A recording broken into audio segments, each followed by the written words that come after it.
તમે તમારા પોતાના શાકભાજીના સીડ્સ અને સિઝન ફ્લાવર્સના સીડ્સ તમે તમારા ઘરે કેવી રીતે ઉગાડી શકો એક સિમ્પલ ડેમોન્સ્ટ્રેશન આપું છું।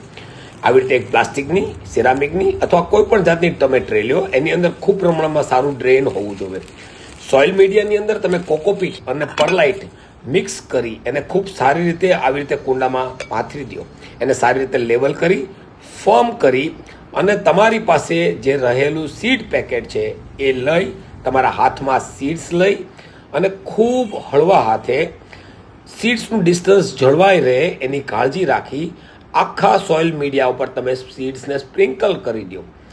પછી તમારી પાસે જે રેડીમેડ મિક્સ છે કોકોપીટ અને પરલાઇટ, એ ખૂબ હળવા હાથે આખા સીડ્સને તમે ધીરે ધીરે કવર કરી દો, જેથી કરીને એક સરખું લેવલ જળવાઈ રહે।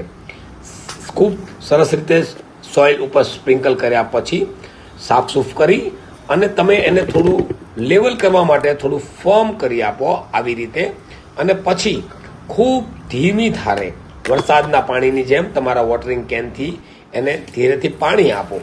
ખૂબ સરસ પાણી આપવું ખૂબ જ જરૂરી છે। પોટ્સની અંદર ખૂબ સારું ડ્રેન છે એ પણ કાળજી લેવી, અને તમને યાદ રહે કે તમે પ્લાન્ટ્સના સીડ્સ ક્યારે ઉગાડ્યા છે તે માટે તમે આવી રીતે સરસ મજાનું એક લેબલ પણ કરી શકો છો।